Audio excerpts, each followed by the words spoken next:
And thanks for coming along and not going off to do all the other things that are happening. We need to do all of those, don't we? But it's good to have meetings as well. Okay, so this book looks like a niche subject. It looks, the radical Jewish tradition. Doesn't sound like it's something for a general audience. But I really want to argue that actually it's not just a history book. It's about what's happening now for three reasons. The first thing is the far right. We all know the crisis of capitalism, crumbling services, etc., standard of living, and all the rest of it. And the far right is trying to capitalise on it. And they need a conspiracy theory. They need a way to explain it. I mean, the small boats and all the rest of it, you can blame small, we don't want small boats coming on, but you can't really explain the crisis of capitalism and the horrible things that are happening in the world from those small boats. So they need Jews and anti-Semitism as a conspiracy theory. So it's the extreme right, but it's also people like Orban in Hungary, the ex-Polish, the government has just been kicked out in Poland. If people have heard the Great Replacement theory, the Great Replacement theory is the argument that Jews, led by George Soros probably, are using their fantastic wealth to bring Muslims into the country to overthrow white society. I mean, it's as crazy as that, but that is the sort of arguments that the far right. So anti-Semitism has not gone away, unfortunately. And think about Le Pen waiting in the wings in France, Meloni already in Italy, and so on. Okay. Second reason why the book is about now rather than just about the past is that the Israeli government and what it's doing in genocide and all of that horrible mass slaughter claims that it's justified because it's doing it for the Jews. Right? It's doing it because of the Holocaust, because Jews were terribly treated, which they were, I'll come on to that. But so they're using Jews as a means of justifying what they're doing. And I'll just read you from the 1948 Declaration of Independence, which established this horrible Israeli state. And it says the following: after being forcibly exiled from their land, the Jewish people kept faith with it throughout their dispersion, because they've spread all over the world, and never ceased to pray and hope for their return to it. Jews strove in every successive generation to re-establish themselves in their ancient homeland. So the argument that's being put is that Jews have always been Zionists, all of them, forever, right? And that's another reason why we had to write the book, because it's a complete lie. And the third lie that it addresses and why it's about now is what happened to Corbyn. And in fact, and it's not stopped, it's the idea that somehow the left are anti-Semitic. The left is responsible for that. Think about what Braverman was saying. I have to ban this march because it's an anti-Semitic march. It's a march of hate and all that sort of stuff. Think about what Gove is saying now. Extremism. When you actually say, I don't like seeing Gazan children massacred and blown to pieces and all, you're being extremist, you're being anti-Semitic. So all of those three reasons means that we need to address Jewish history, basically. Jewish history in this book. Now let's get on to the more niche area. This book starts really in 1881 and goes to 1948 and stops. And it's called the Radical Jewish Tradition for a reason, because these three claims are completely false. The first one, the right comes up with, the far right says that Jews are out to manipulate people. It's actually the very opposite. What the history shows is that Jews, hundreds of thousands of them, millions of them, joined in common struggle with everybody else for common liberation of everyone. So it wasn't manipulation of one group by another group, but mass unity from below to win change and liberation for everyone, to overthrow the rotten capitalist system that we all suffer under. So that's the first reason. The far right is lying. The second reason, far from Jews always being supporters of Israel for the last 2,000 years, what the book shows is actually very, very few were Zionists. The vast majority were not Zionists, and most of the organised were anti-Zionists. They hated Zionism, and I'll talk about that in a minute. So, the idea that Jews were always Zionists, complete and utter lie. And the third one, and what comes out in the book as well, the idea that the left is anti-Semitic. No, if you look at the history from 1881 to 1948, what you see is that all the struggles against anti-Semitism were led from the left by the left, including radical Jews. In other words, the idea that the left is anti-Semitic is the reverse of the truth. The left was and is the force that fights anti-Semitism, and the filth comes from the right. Always does, always has done, and always will do, whatever they're saying now. So, those are the three things that the book is out to address. And there's a phrase in it right early on which says the radical Jewish tradition was the radical tradition, and vice versa. What I mean by that is there is no separation from what Jews are doing and the radical tradition. They are the same thing. So when we're studying the history of radical Jews, we're studying the history of the radical tradition, of the revolutionary tradition. And what's very interesting is when you study that, you discover something, I think, which we always knew, but maybe not been seen before. Some people say Marxism is all about the working class and exploitation and economics, and it ignores oppression, right? What this shows you is that it's all about oppression and exploitation and fighting both at the same time. And that's where radical Jews fit in, because radical Jews were both oppressed and exploited. I'm going to have a look at it. I'm basically talking about the Jewish working class. Okay, so let's see where this comes from. To do that, I'm going to have to do an extremely, that's okay, come in. Still room. An extremely potted history of Jews from the beginning of time. Okay, actually I'm not going to go back that far, but I'm going to go back to European feudalism.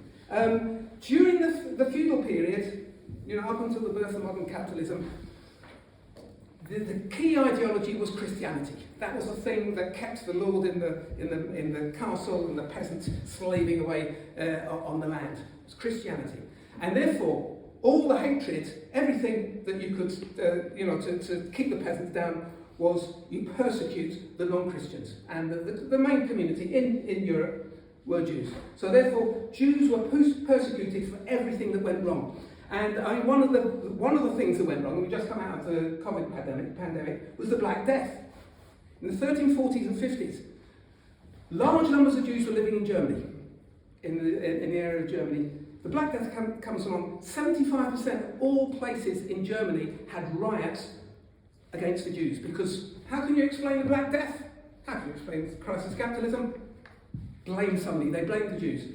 So that's how it is that, I don't know if people know anything about the Yiddish language, but the Yiddish language was the language of the Jews. It's a form of German.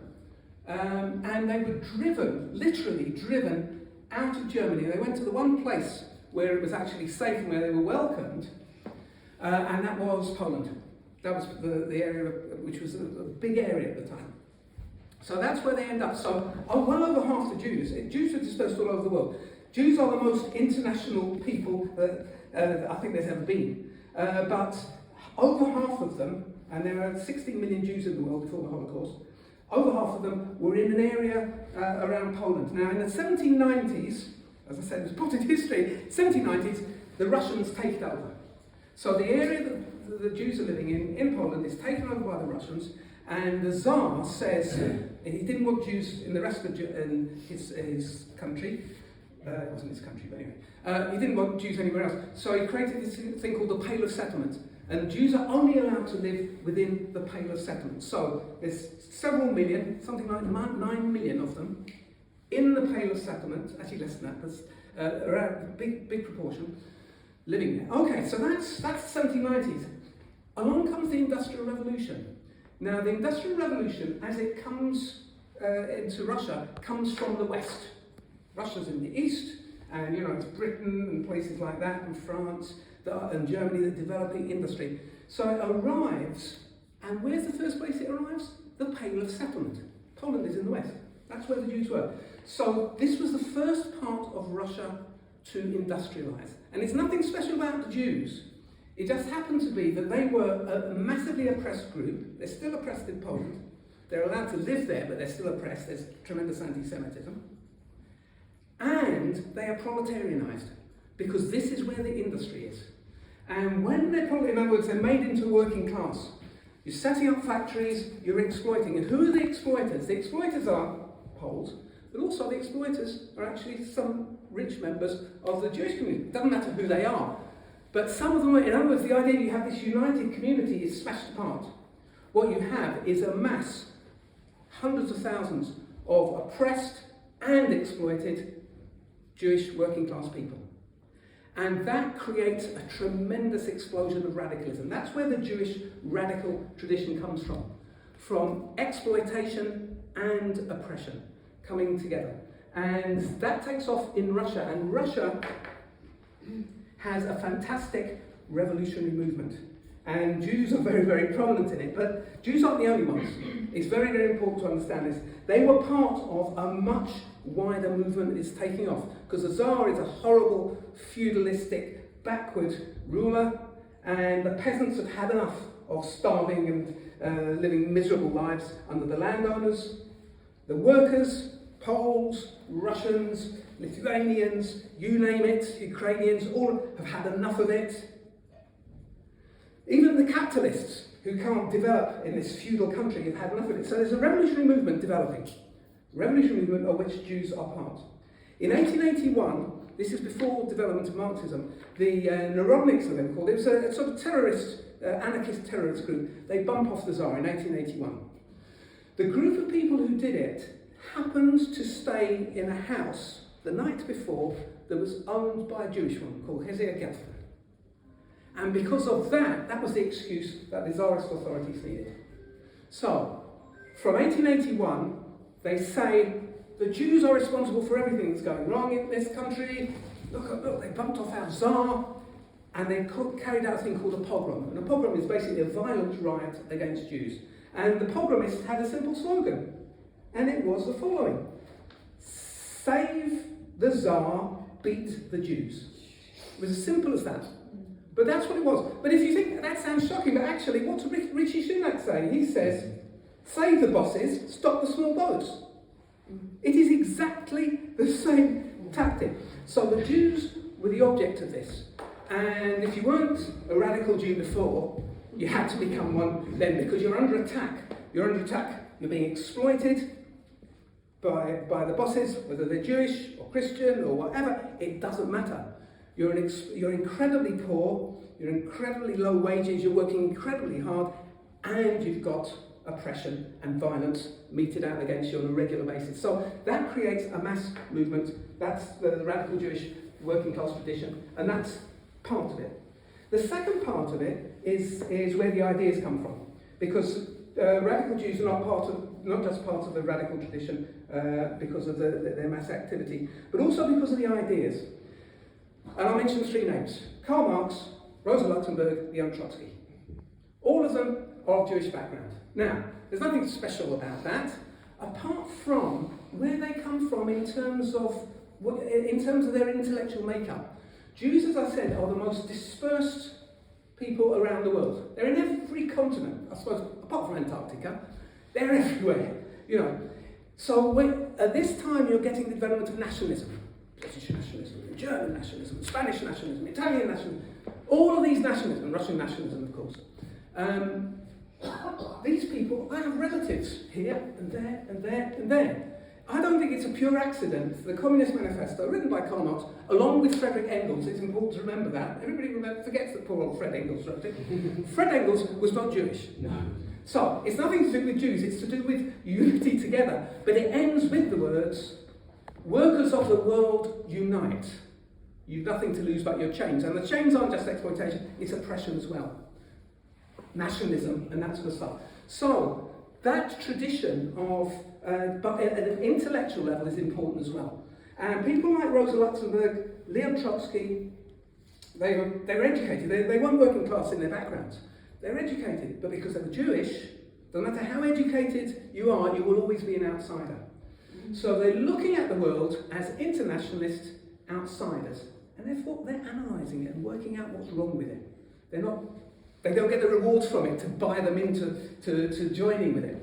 So that, in a sense, is where the radical Jewish tradition comes from. There's a practical thing, oppression and exploitation creates a mass movement, And there's an intellectual side of it as well, in that, you know, you can theorize, you can work out what is going on, along with the rest of the left, because along with Rosa Luxemburg, along with Marx, you have Fred Engels, along with Rosa Luxemburg, you have Karl Liebknecht, along with Leon Trotsky, you have Vladimir Lenin. So it's nothing to do with that being Jewish, it's about being part of that radical revolutionary tradition. Okay, so let's move on to, how am I doing for time? Yep, okay. I just want to give you now, so I hope I've set up what it is. Now I want to show you the effect. And just a few statistics. So sorry about this, but I'm just going to throw statistics at you. Okay, 4% of the Russian population are Jewish. 4%, 1 in 25. They were twice the proportion of revolutionary organisations that they should have been. You know, in other words, they're 8%. But in terms of leadership roles and taking the risks, 1/3 of the delegates to the Bolshevik Party conferences were Jewish. The most extraordinary statistic is this one. The heart of the Russian Revolution in 1917 is a place called Petrograd. It's called Petersburg now. Because all the Jews are confined to the Pale of Settlement, which is far away, 300, 400 kilometres away, there are only 0.3% of the workforce in Petrograd is Jewish. And the Soviet, which is this democratically elected organisation from the bottom upwards, is formed in 1917. 11 out of the 35 people on the Soviet executive were Jewish. They're 0.3%, but 11 out of 35. Right. Other ones. Jews took much higher risks because of exploitation and oppression. 1/3 of the people arrested in the 1905 revolution were Jewish. They're only 4% of the population. But it's not just in Russia, because it's an international community. So a few more statistics, and I apologise, but it's worth having them. Half of the American Communist Party in the 1930s was Jewish. I won't go through this, but they were 3 out of 120 million, 3 million out of 120 million, half of the Communist Party. I didn't know this one until I did the research for this. 1 in 4 of the international brigades, when you hear about, who's responsible, Jews are anti-Semitic, the international brigades that fought against fascism, fought against Franco and Hitler's troops and Mussolini were Jewish. And the one I'm proudest of, because my mum was South African, was this one. Jews are 0.3% of the South African population. They were 2.5% of the white population, right? In the first great trial in the apartheid era, people opposed to apartheid, the Great Treason Trial, as it was called, half of the whites in the room were Jewish. When Nelson Mandela was put on trial, and he wasn't alone, he was with a group of people, all of the whites put on trial were Jewish. In other words, we're not talking just about a few intellectuals, we're talking about a mass commitment of people who understand what oppression and exploitation is all about and are going to fight like mad to overthrow it. And that is what the radical tradition is about. I just want to quickly look at other currents that are around, because I've talked about Jews fighting as revolutionaries, as Marxists, and all that sort of thing. There are really 2 other currents that are worth mentioning on the left, because the radical tradition was a very broad one. One was the Jewish Bund. I don't know if people have heard the Jewish Bund. It was called the Jewish Labour Bund. It was a revolutionary socialist organisation. They wanted to overthrow the Tsar, so they were in that part of the world, it was in the Pale of Settlement. They're revolutionary socialists, but it was for Jews only. So they had a sort of mixture of identity politics and socialism. So they're radical, but they sort of prioritise oppression, if you like, in a way that separates them from other people. They were extremely anti-Zionist. Obviously, the revolutionary Marxists were, but they were totally anti-Zionist, because what they said is, we fight anti-Semitism. We don't run away. That's what the Zionists said. I'll go on to the Zionists in a second. The Zionists said, you can't do anything anti-Semitic. You might be on the left, and most of them were actually. Most of the Zionists were on the left, let's be clear about that. I'll come on to this later. They're not anymore. Don't get me wrong, not anymore. But they were at that time, because the vast majority of Jews were on the left. So Zionism took its colouring, if you like, from the actual Jewish population. No, so the Bund were totally anti-Zionist, as were the Marxists, and they said, you fight racism, you fight it where it is, you don't run away. That's the first thing. So that's the Jewish Bund. And then finally we have the Zionists. And I mentioned So some people, some of the sort of ordinary Jews, reacting to the oppression and the exploitation, said, we can't win here, let's go to Palestine. They were told a lie, which is it's an empty land, there's nobody there. So some of them did that. The question is, how strong was Zionism? How strong was Zionism compared to the other currents? We're talking about Marxism and Bundism. And they didn't have opinion polls in those days, but there's a simple way of working it out. Migration. When the riots and the pogroms take place, millions of Jews, and I mean millions, had to get out. Just like we have a refugee crisis now, we had a refugee crisis then. And the millions of Jews were on the move. The question is, where do they go? If you're a Zionist, there's only one place you can go, it's Palestine. Nowhere else. You can't go anywhere else. You have to go to Palestine. They went anywhere except Palestine. 1 in 27 of the people that went ended up in Palestine. All the rest went anywhere else. Mainly the United States, but Argentina, Australia, Britain, you name it. It went anywhere. In other words, the idea that Zionism represented anything to do with Jews in this period is complete and utter nonsense. Just one final thing is that the Zionists had to smash the radical tradition. And I'll just show you how much they didn't represent Jews. It's a language thing. I mentioned Yiddish. So the vast majority of Jews in the world spoke Yiddish.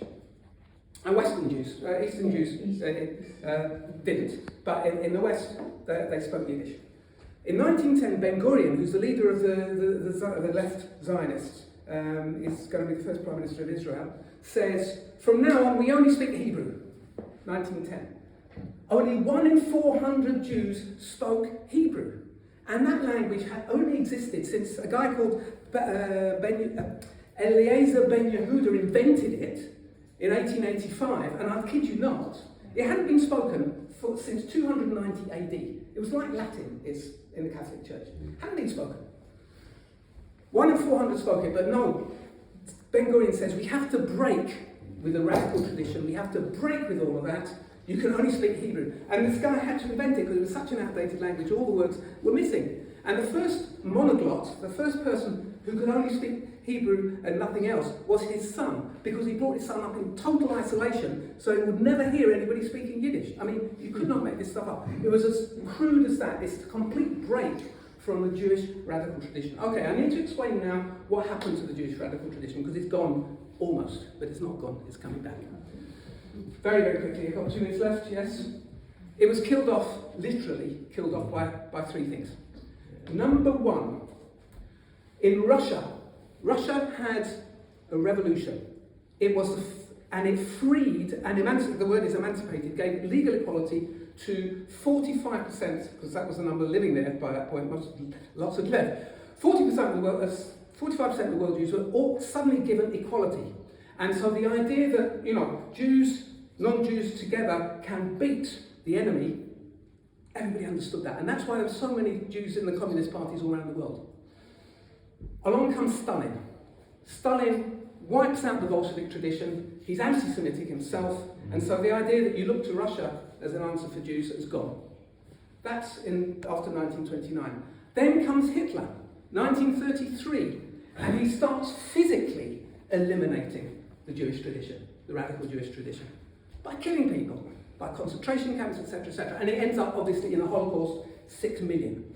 So that's the second hammer blow to the radical Jewish tradition. And the third hammer blow is what happens in places like this. Because when the Jews start trying to escape, from what's going on, what do all the countries do like they are doing now? Shut the borders to refugees. You're not coming in. That's all right, you'd expect it of Britain. But it was Denmark, it was Sweden, it was the Dominican Republic, it was Shanghai, it was Brazil, the whole of the world's ruling classes, just like they're doing now, say, we'll have nothing to do with these people, especially because they're quite radical. Made it even worse. I mean, it's hard enough being a refugee now, but a refugee with a radical reputation is even harder. That killed off literally the Holocaust, Stalinism, and that killed the idea that actually socialism and joining with other people is the way to beat the system. And tragically, the vast majority of Jews drew the conclusion that Zionism is the only answer. It's not an answer. Look at what's happening in Gaza. Do you feel safe if you're living in Israel, if you're Jewish? Certainly you don't. I mean, it's an absolute disaster for Jews. But that was the result of the loss of the Jewish tradition, and that's me. That's basically the final thing. Well, I won't say anymore.